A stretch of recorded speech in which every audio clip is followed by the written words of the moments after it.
welcome to Focus Today. I'm your host, Perry Atkinson, and delighted to have back with us today our good friend John Mittendorf. He's an apologist. He works with Answers in Genesis, and he does all the research of things that I don't have time to research. Wish that I did, and he gets the assignment. But anyway, we've started a series about Israel, and it's been fascinating to say the least. And in particular, not only the boundaries, but the history and some of the things going on. And now, as you know, the whole ISIS thing's on the table, you know, and we're coming out of, I don't know, how many days was the war in Gaza?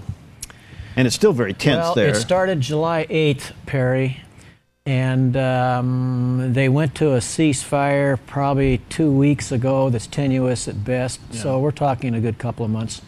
All right, so, John, and I'm not trying to be political, but just trying to get our heads straight now. The president said last night that ISIS is not Islamic. I mean, how many times has the terrorist organization renamed itself? Yeah, and you know, this goes back a ways, Perry, in that you wonder if he's clueless or if he really knows what he's doing, or a combination of both. But if you go back not very far, he made the comment that Al-Qaeda was minimized, or they were taken care of, they've been conquered, they weren't a problem anymore. Yeah. Then he came out right after that and said that the militants, and that's when ISIS, ISIL, Islamic State, it's all the same thing. It's all in the same umbrella. Let's just say ISIS because that's the most common term. That ISIS was a JV team. Right. Well, not today, they're not, see. And then a couple of weeks ago, as you know, he came on television and he was asked about ISIS, and he says, well, I don't have any strategy right now. And of course, then they had to go into damage control the next day. Well, wait a minute, you know, that's not really accurate. And then his speech last night, then he finished it off, I think, from saying, well, they're not Islamic. Well, as we talked about right before the program, what does I and ISIS stand for? What does I and ISIL stand for? Right. And what does I and Islamic State stand for? They're radical Islamic factions. Okay. Very simple. All right. And one other quick thing, too, that really surprised me, and we're going to get into this a little bit this morning, was, and you mentioned this morning several times, that 77% of the Americans feel that we still have a potential terror problem in this country. Yeah, that we're very vulnerable. Yeah, and as you know, David Cameron, the Prime Minister of Britain, a couple of weeks ago made a great speech as far as the threat to Britain, and they raised their terror level to, it wasn't extreme, it was serious, or severe. So it's like the rest of the world realizes what's going and has caught on, but we're kind of still floundering, and we have a president that has publicly said, well, it's not really Islamic, when the I in ISIS stands for Islamic.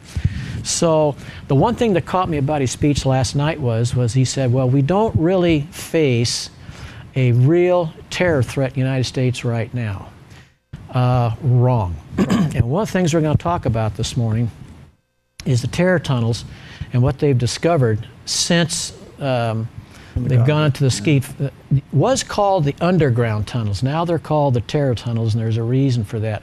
But one of the things they discovered is that the intelligence and the knowledge it took to build those things under Israel's nose, and they didn't really know about it, and now that they know what they were trying to do, you have to say, I wonder how long it'll be before that type of technology and that capability makes its way to the United States, the southern border, where you can virtually walk across from Mexico into this country, and makes you wonder if we already have terror cells in this country. Yes, we do.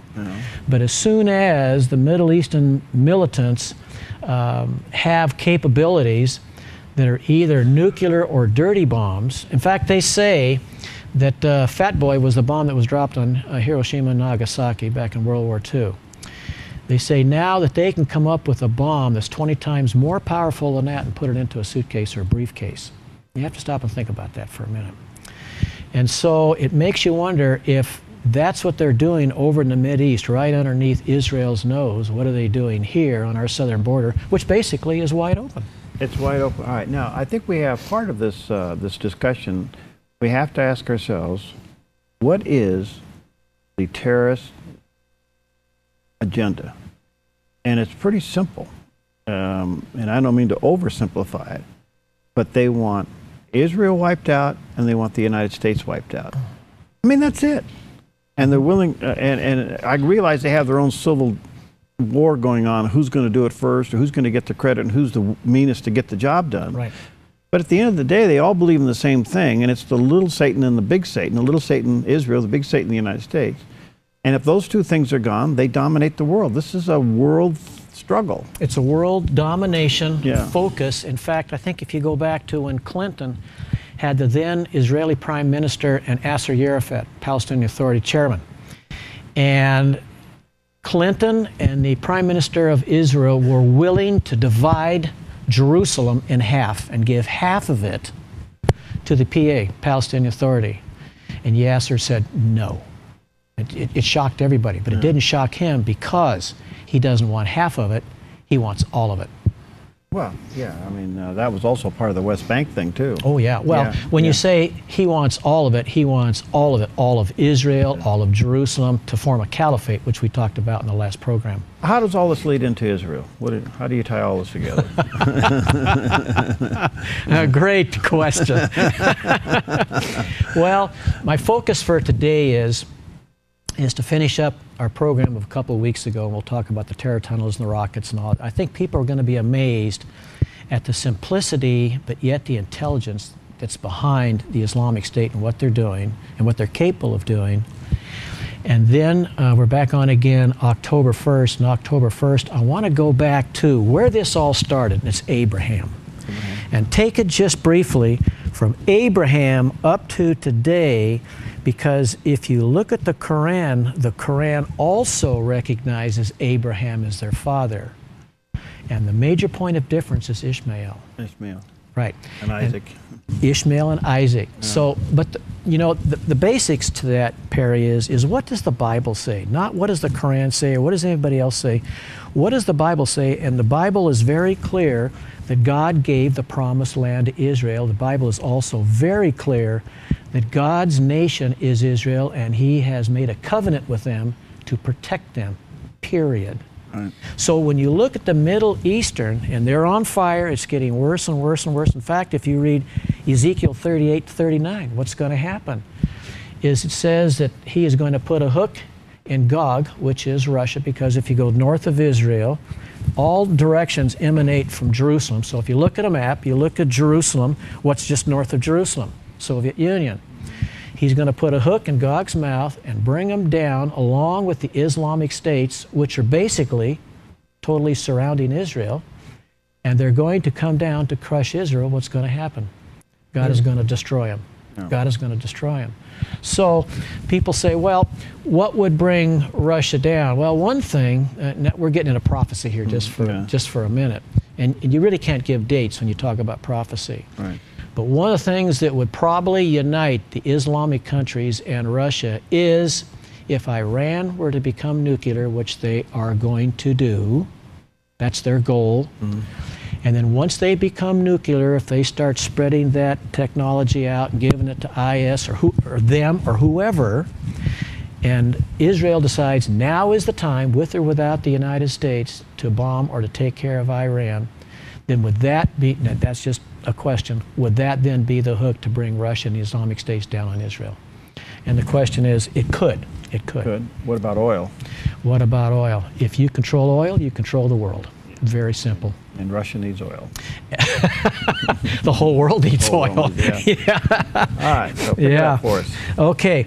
By the way, let's make just a real quick announcement. I just mentioned that we're going to be on again October 1st. And one of the things I've been looking forward to doing is I've got 5 boxes of materials at home from Answers in Genesis that are books, DVDs, a lot of their information, and they've authorized me to give that away through theDove. Wow. So what we're going to do is I'm going to take all that stuff and I'm going to divide it up. I think it's about 10 packages. Wow. And so next October 1st, what I'll have is about 10 boxes, and the first 10 churches that call will give those to the churches for their libraries. Wow, great. Yeah, it'll be cool. Good for you. Yeah. Good for you. All right, well, again, I just want to let our listeners and viewers know that John has meticulously, as always, put together a set of notes that are just fabulous. And are getting bigger, by the way. Yeah, the only problem is that he keeps updating them, so the ones that you have probably are already out of date. They're out of date already, right? So you may want to wait till the end of the series. Yes. But if you want these anyway, while you're thinking about it, you can go to hispeoplerejoice@gmail.com. hispeoplerejoice@gmail.com. And John will send those to you as we discuss them, so you can start building your own library. And believe me, they are really well done. Again, that's hispeoplerejoice@gmail.com, or if you're in the area, we have them here at the Dove Studios as well, and you're able to get a copy then. All right, lead us through here, John. Okay, let's do just a quick update, because it's amazing and interesting how fast the Islamic State is moving. You know, one of the things about this, Perry, from a Christian viewpoint, here we are in America, fairly self-contained, fairly smug, fairly thinking that we're away from it all, and we get to, but on a positive side of this is we've got a front row seat to this and watch this, and the Bible is very, very clear. Nobody is in a position of leadership unless God put them there. So to me, when you look at our president, when you look at the Speaker of the House, the Speaker of the Senate, you look at everything that's happening on the world stage, who is directing all of that? To me, it's God. God doesn't wake up in the morning and say, oh, ISIS has taken over Tripoli, or ISIS took over Mosul. How'd that happen? No. To me, this is all a heavenly plan. And are we marching towards the end times? I think so. Is that tomorrow? Is that 1,000 years? Who knows? We'll even touch on a little theology here. We'll take a quick break, and we'll be right back with John Mittendorf. Okay.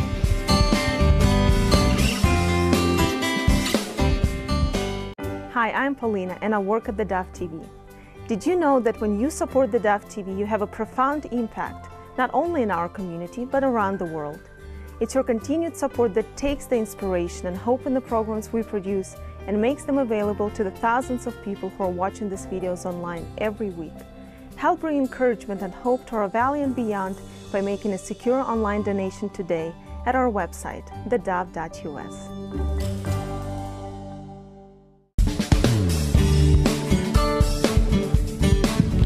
Okay, we're back with John Mittendorf. We're continuing our series on Israel. This is part 2. And by the way, these notes are being updated. And if you'd like to get them as they're updated, you can go to hispeoplerejoice@gmail.com and get them there. You can come by here at the Dove and pick up a set. Or you can wait till the series is over, and then they'll all be compiled into one big set of notes, and we can send them to you there. Right. All right, so give us an update on what's happening with some of the takeover. Just real quick, let me...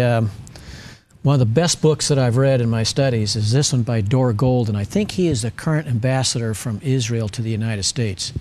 The Fight for Jerusalem. And this book will take you back to the very beginning and bring you up through now all of the trials and tribulations that Israel's gone through, and why they're in the spot now, and why the Islamic factions are where they are. It's excellent. It's just a great background. Okay, where we are now. I was impressed that after our last program, I went home and went back to the internet and looked, and I thought, boy, look what's happened just in the past couple days that the news started to announcing. And let me give you just a quick overview. In the past couple of weeks, IS, that's Islamic State, have captured the Tripoli International Airport in Libya. And I can tell you, this is there's 3 major airplanes missing from that airport. Missing. Okay. And that operation was known as Libya Dawn. The Islamic State are currently trying to control the Libyan Waha oil fields. They had it, and then they lost it, and they're trying to control it. They're trying to control it. If they control, you say, well, what's the big deal in oil field? If they start to control the world's supply of oil, which is probably down the road a little bit, but right now, the more oil they control, the more money they have coming in to finance their operations. And that's where some of their money is coming from. And that oil field is owned by ConocoPhillips, Marathon Oil Corp. We're not talking about small operations here. And I think probably one of the most interesting things is, and this was a blow to Assad in Syria, was IS has captured Tabqa, which is a Syrian air base in northeastern Syria. That is not a small air base. In fact, they've got 3 air bases in northern Syria. Tabqa is the largest one. So you say, okay, they've got the air base, so what'd they get with the air base? Well, I thought you'd never ask. Let me go down the list just a little bit. SA-16 man pads, which are man-portable defense systems. That's ground to air. Those are American, by the way. And the more that IS captures Syrian, Iraqi forces, they also are picking up American arms. Okay? AM-7 Sidewinder missiles. Where have you heard about those? Right. Those are American. Helicopters, tanks, artillery, ammunition. Having artillery is one thing. You got to have the ammunition to use with it. They've got that. But probably the most interesting to me, Perry, was this one right here. They've also captured Syrian aircraft, which are MiG-21s. And there's a picture right there of a MiG-21. Looks a little gnarly. Yeah. Probably got a few bullet holes in it. And here is one of your Islamic State guys in the cockpit. There's their flag, the black flag, saying this is ours. Now you say, okay, well, they've captured some MiG-21s. What are a bunch of militants going to do with a MiG-21? They're going to take the Syrian pilots that they also captured and force them to train them how to use these. Is currently what they're doing. Okay? Wow. You can bet that our FA-15s and FA-18s, when they're flying over, they're going to say, yeah, why don't you come on up? Yeah. They've also captured the radar facilities. I mean, the list just goes on. And what the Islamic State is doing, it's really kind of interesting. They're using an operation called smash and grab. So let's take Mosul as an example, which is the big city in Iraq that they've captured. They'll come in, they'll smash it, they'll conquer it, and then they grab all the stuff they can grab. And one of their major sources of financing currently right now is when they captured the Bank of Mosul, which was about $430 million. So they come in, they smash it, but then they grab all the stuff, the money, the resources, the finances, and all the military stuff. And so what happens is their worth, their capabilities keeps increasing as they continue to grab more and more territory and more resources. I've often asked the question, are we tracking where they're buying their stuff, and are any American companies involved in that? Because they have all this cash, they are buying resources. Well, buying stuff on the international black market is no problem, because there's lots of people that are willing to sell whatever you want for whatever price. As long as you got the money, they've got the goods. So do we know? Probably. Can we stop it? Probably not. Probably not, because it's a black market. Black market. Let me bring up one more map if I can. Let me go forward right to here. This is a very interesting map, Perry, that if you look at, we talk about the Islamic State continuing to increase their capabilities. And of course, this is for the people that are listening. You imagine Syria on the left and Iraq on the right.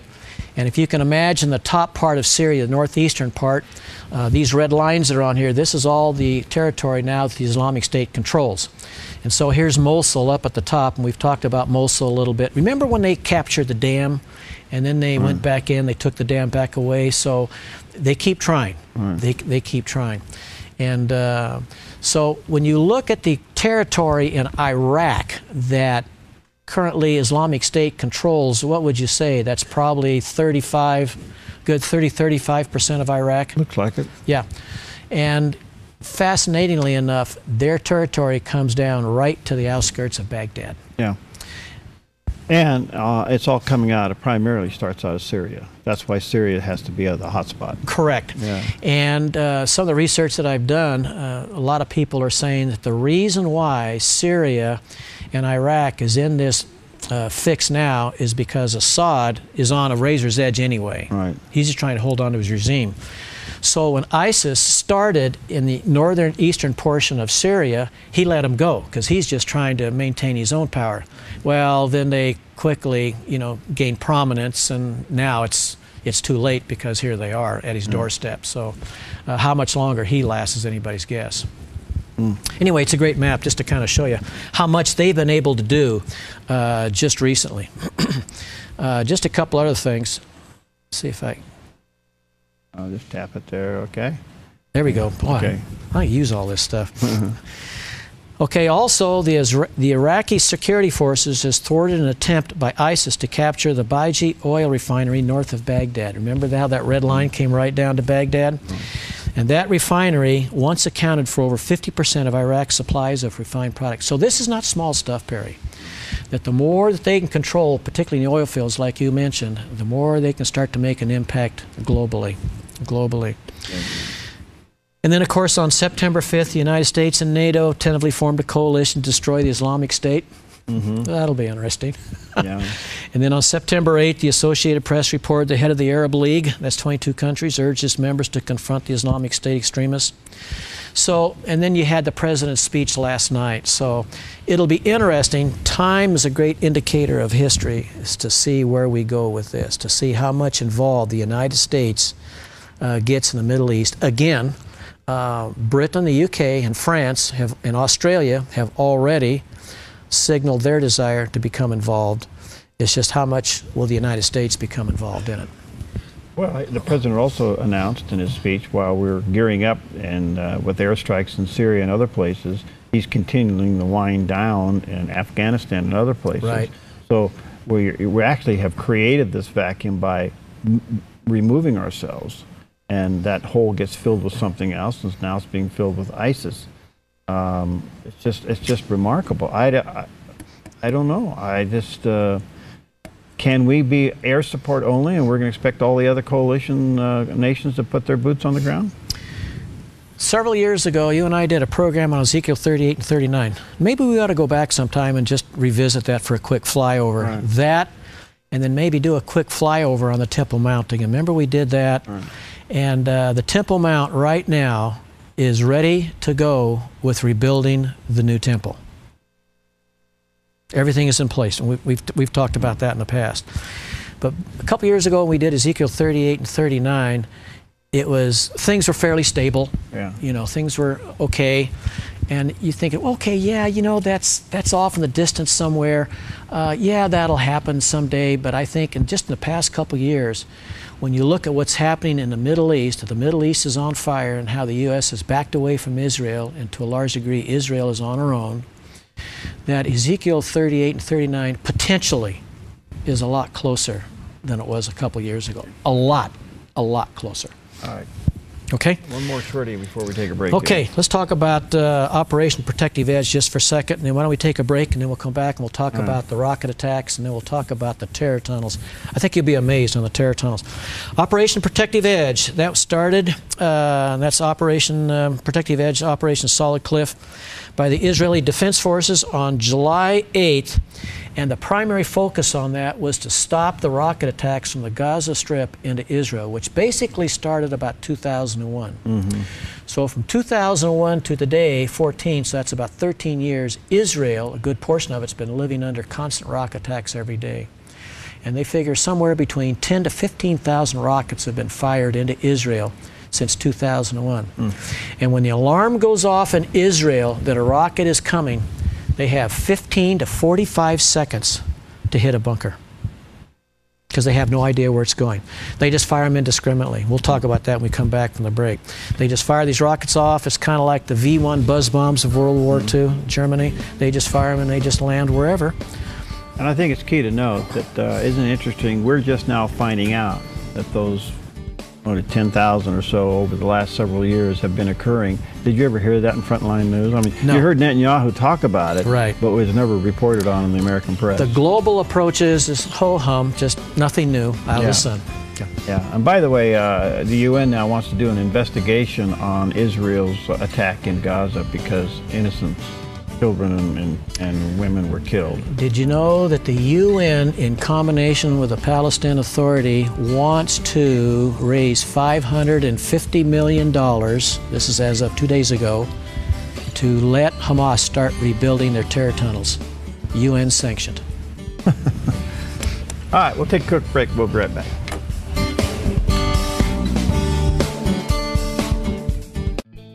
Hi, I'm Daniel and I work at theDove TV. You know, compared to Portland, Seattle, and LA, Medford might be considered a small market, but at theDove, we're excited about the opportunity to make a big impact right here in our community. And you help make that happen. Did you know that more than 90% of our income comes from people like you? You can help us now by making a secure online donation at our website, theDove.us, or by phoning 541-776-5368.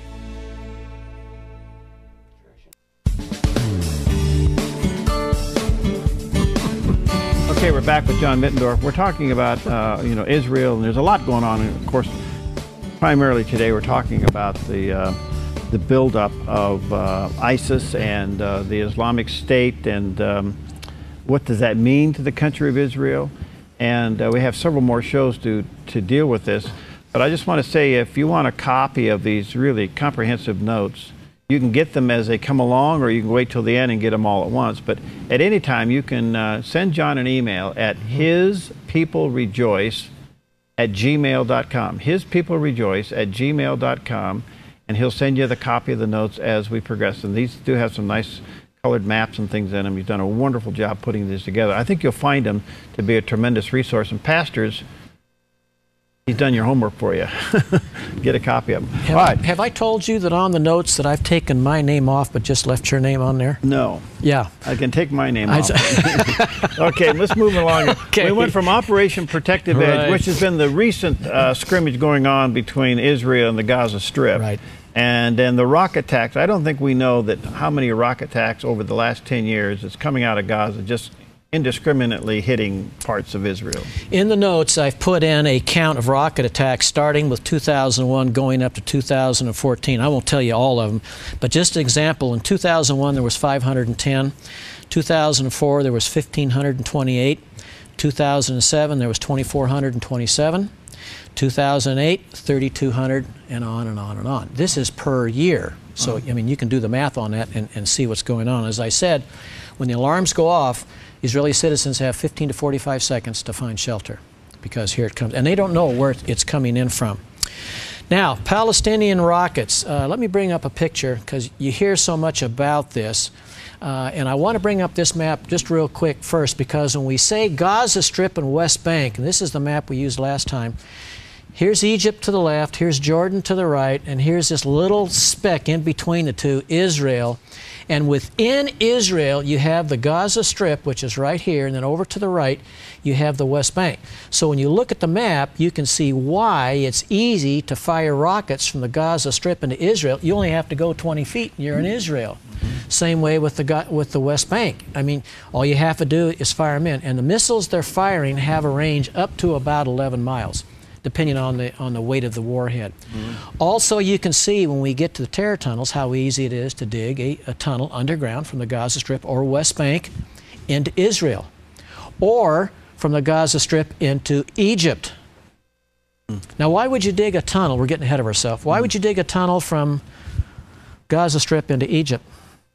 Oh, to bring in the supplies, yeah. Right? Because Israel has a blockade currently on the Gaza Strip. So how do they get a lot of their stuff in there?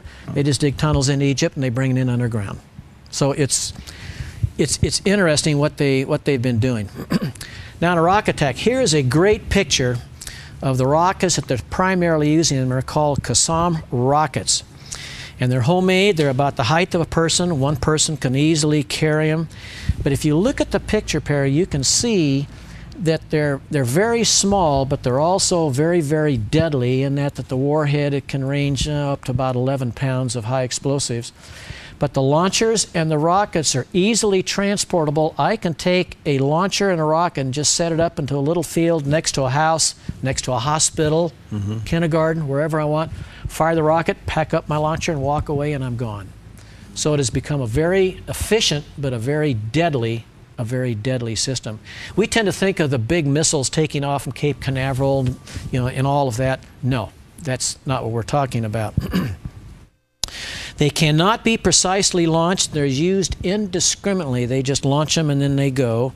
And as a side note, indiscriminate attacks against civilians that do not discriminate between civilians and military targets are viewed as illegal under international law. And who's stopping them? And who's stopping them? Yeah. In fact, who gives them the time of day? Right. See, they've been firing up to 15,000 since 2001. So as I said, there's several different types of these rockets that they're using. The warheads vary. But what's also interesting to me, and I know you're in aviation a little bit also, is the propellant is a mixture of sugar and potassium nitrate, which is a common material, right? The warhead is comprised of TNT and urea nitrate, which is a common fertilizer. Yep. So that kind of stuff can come across the border with UN approval into Gaza Strip to be used for humanitarian purposes. Right. And it goes right to this. They figure that all the materials that have been coming into Gaza Strip, that 40% have been going towards the rockets and towards the tunnels. Wow. 40%. The Israeli Ministry of Defense have used the Qassam rockets as more of a psychological than a physical threat. Have they been damaging as far as the houses and the buildings? Not really. But has it made a major impact? Well, it would be psychologically, like... Psychologically, you're living on the edge all the time. Yeah, And you're just wore out from it. Yeah. Now, what has Israel done to counter that? The next picture, Iron Dome, and you're probably familiar with that a little bit. It's been operational since 2011. It's a missile defense system. And if you go back in time, where did that technology, the ability to track a missile coming over your country, detect it, and then fire a counter missile to intercept it, where did that technology originally emanate from? Well, us, and that was part of the Ronald Reagan Ronald thing. Reagan, Star Wars, that everybody laughed at him about and said, that's never happened, that's a joke, you got to be kidding us. And who's using it today? Israel. Yeah. Is it effective? Very. It's comprised of batteries that use a radar unit and 3 launchers. This is one of the launchers, and you have 20 missiles in here. In fact, I think, here we go right here. Here's 2 of your launchers. Here's some of your radar batteries up here. And then you can see one of the missiles is taking off to intercept one of the missiles coming in. And here's the buildings right here. And you know what's interesting in this picture right here, Perry, is you can see that how close everything in Israel. Of course, you don't have a lot of land to be dealing with anyway, so how close everything is. What's interesting about the system is it can ignore threats that will land outside of specific defended zones. So not only are they tracking the missile when it comes into Israel, but they say, okay, is it going to an inhabited section? Shoot it down. If it's not, let it go. It's kind of interesting. They're also currently, in coordination with the United States, developing and testing the Arrow system, which is meant for long-range missiles. This is only good for missiles up to about 43 miles. Of course, if Iran, if Hamas ever gets the capability of using larger missiles, then they'll be able to counter that also. Makes you wonder what would have happened if Israel wouldn't have had this technology. Well, I think they've been in big trouble. Yeah, there'd be a lot of casualties. Yeah, a lot. But what fascinates me, and I think you too, is from the global media's perspective, you've heard very, very little about this. It's just like, yeah, there's some missiles going into Israel, but the minute that Israel pounces on Hamas in self-defense, well, that's an international problem. Yeah. International problem. I mean, if you didn't know Scripture, you couldn't figure out why this is happening because it's so out of common sense. Why can't somebody defend themselves? Right. And but the whole world's coming against Israel. I mean, and they're accusing her of things that she doesn't do. She's just defending herself, but somehow this is inhumane. It's inhumane. It's exactly right. Yeah. And lastly, tunnel systems. Let's save the best for last. All right. Well, lay it up a little bit. We got 2 minutes, and we'll take the break. I'll tell you what. Before the break, why don't I cover just one more quick section that I wanted to cover, and that's funding. And then we come back from the break, and let's just finish up on the tunnel systems, because this is going to amaze you. Funding. I think recently in the media you've seen these comments that the Islamic State is the most, and I'm quoting, the most well-funded militant organization in history and the richest terrorist organization in the world. Right. Where is all that money coming from? Oil and banks that they've taken over. Yep, and I've broken it down into about 4 basic areas: Qatar and Turkey.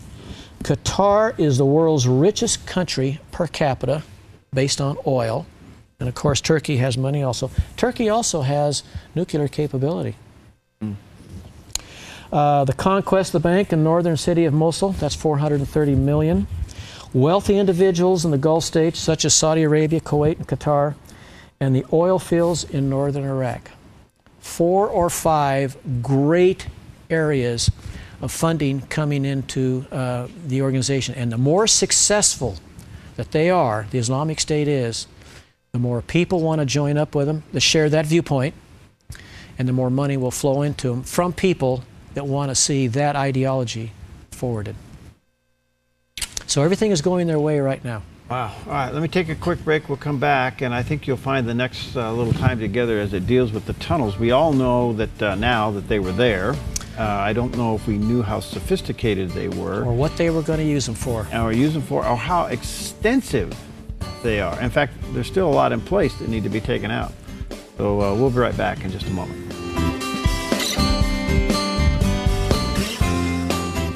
Hi, I'm Paula, and I work at theDove TV. Every day we get letters and emails from people who've been encouraged, blessed, and challenged by the programs on theDove TV. But we couldn't do it without you. Did you know that more than 90% of our income comes from people like you? You can help us continue to bring inspiration and hope to our community by making a secure online donation at our website, thedove.us, or call us at 541-776-5368.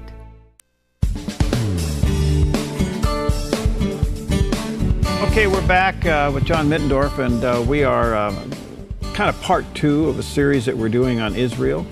And again, these notes are available. If you'd like to get a copy, the only thing you have to do is go to hispeoplerejoice@gmail.com. That's John's email, and he'll send you a copy of these really comprehensive notes. With pictures. With pictures. If you know, this is high tech here. I like pictures. And if by chance you want to just wait till the whole series is over and get it in one bundle, that's one way to look at it too. But a lot of folks like to have it as we're going along. And he's really done great research on all this, and I think you'll find it to be very resourceful. So again, hispeoplerejoice@gmail.com. And by the way, when you contact him, would you let him know where you're watching the Dove, whether you're watching on TV or on YouTube, or if you're seeing it through Roku, whatever, let us know. Or if you're listening up and down the coast on one of the radio stations, let us know that again. Again, hispeoplerejoice@gmail.com. All right, now during this last war, Operation Protective Edge. Protective Edge, they had enough, Israel had enough of the missiles coming over, being lobbed at them, 15,000 over the last so many years. And so they decided to put a stop to it. Well, in the meantime, they discover these tunnels. An incredible tunnel system. I think that Israel was aware of some. But they, in fact, they're very honest and straightforward in that they had no idea of the magnitude of the tunnels and what they were going to be used for, which amazed them. And when the global media started to report this, you saw very, very little on it. But the term quickly changed from underground tunnels to terror tunnels. And they just were not tunnels designed to shuttle supplies from Egypt into the Gaza Strip, or building materials. In other words, humanitarian type materials. It was far more sinister than that.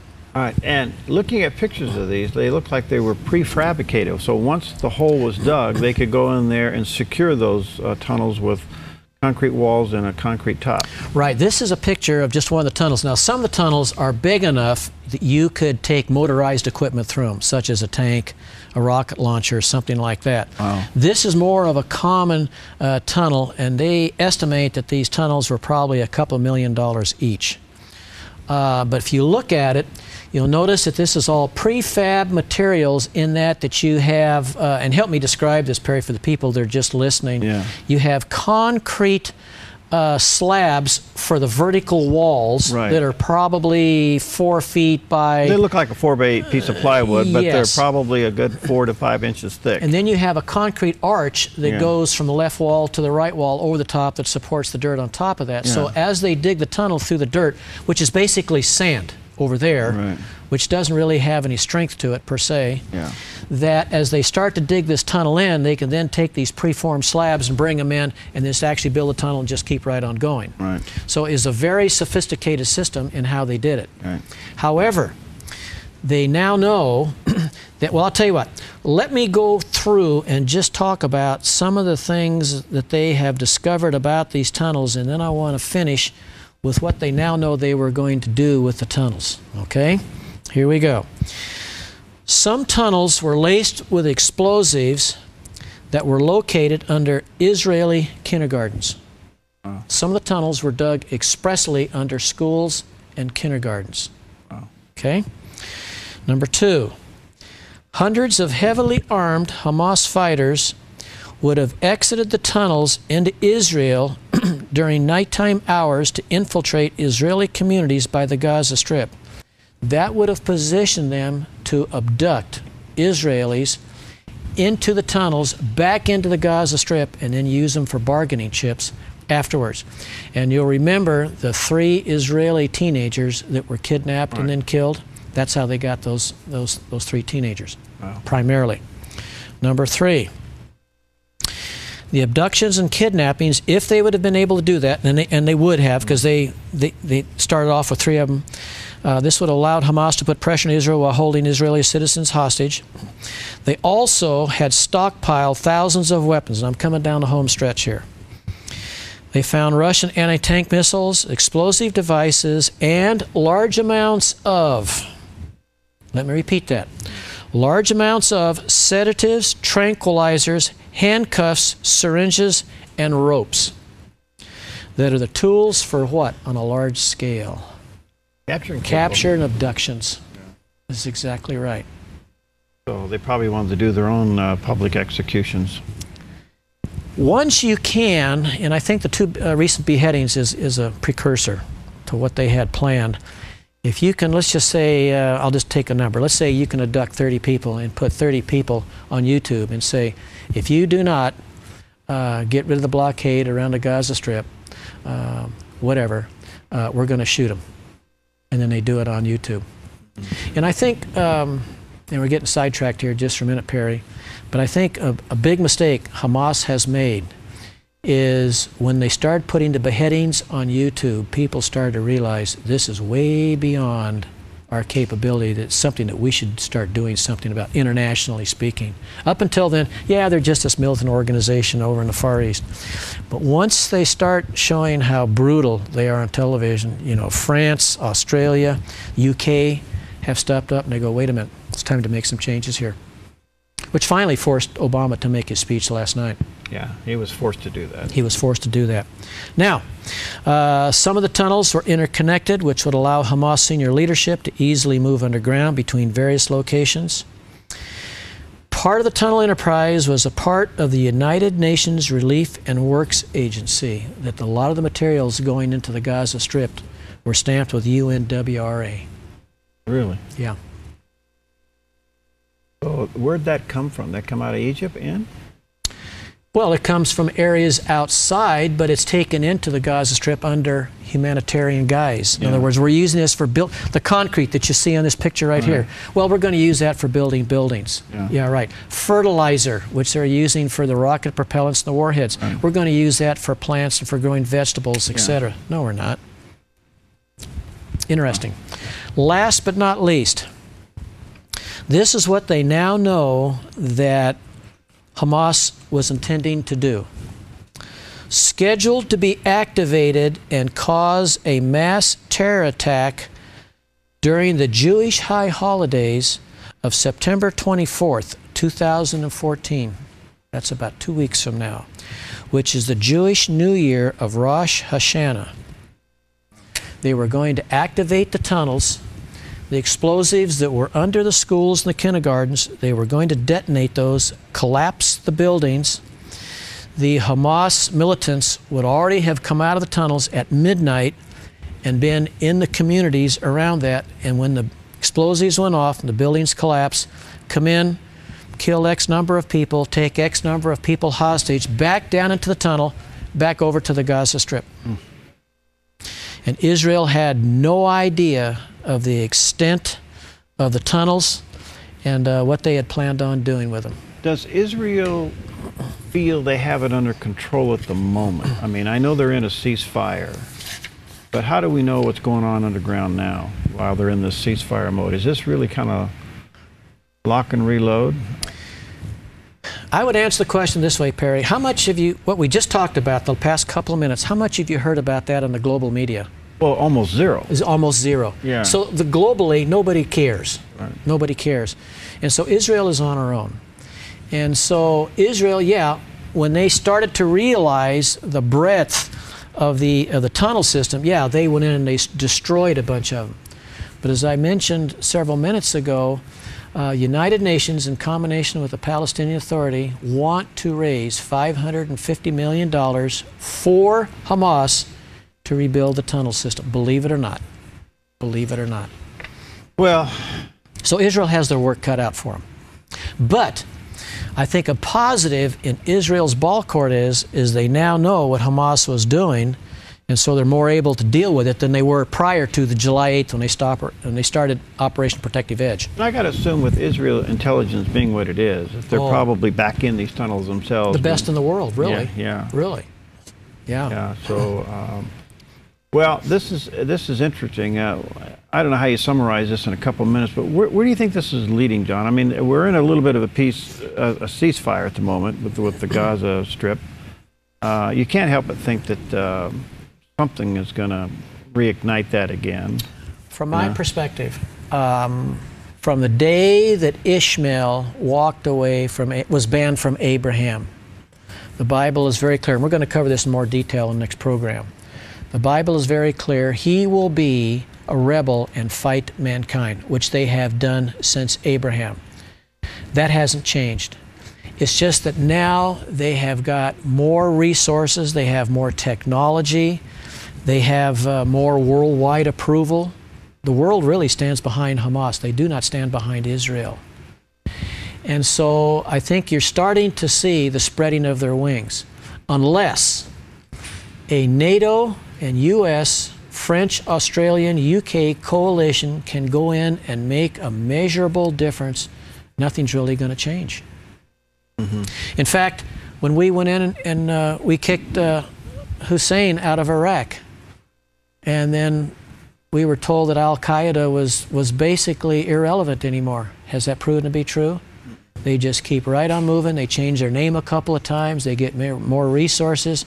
Except now, I think now compared to history, with the exception of the Ottomans maybe, that you're starting to see them becoming more and more successful. And the more successful they become, the more resources they will get and the more people they will get to join their organization.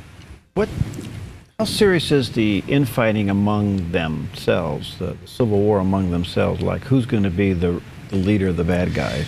There's infighting, but they all have the same goal. The United States and Israel off of the map. And so is Al-Qaeda been seriously reduced in their capability? Yes, but they just changed their name. So when you say, has the movement, the Islamic movement, been seriously mitigated? Not really. In fact, it's probably worse now than it's been in the past 10 or 15 years.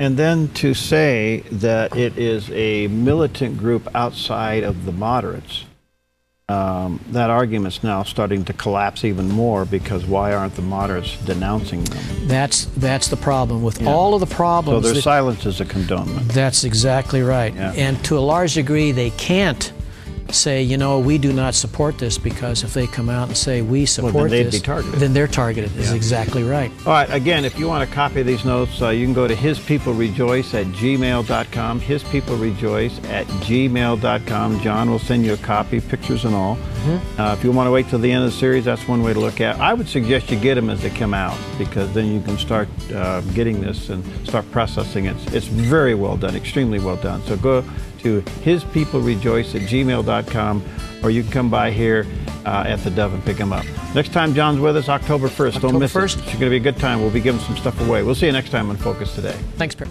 Hi, I'm Jim, and I work at the Dove TV. Every weekday between 6 and 8 a.m., our award-winning news and sports team bring you the best morning show around. It's live, it's honest, and it's a whole lot of fun. And you help make it happen. Did you know that more than 90% of our income comes from people like you? You can help us continue to air local programs that share your voice by making a secure online donation at our website, theDove.us.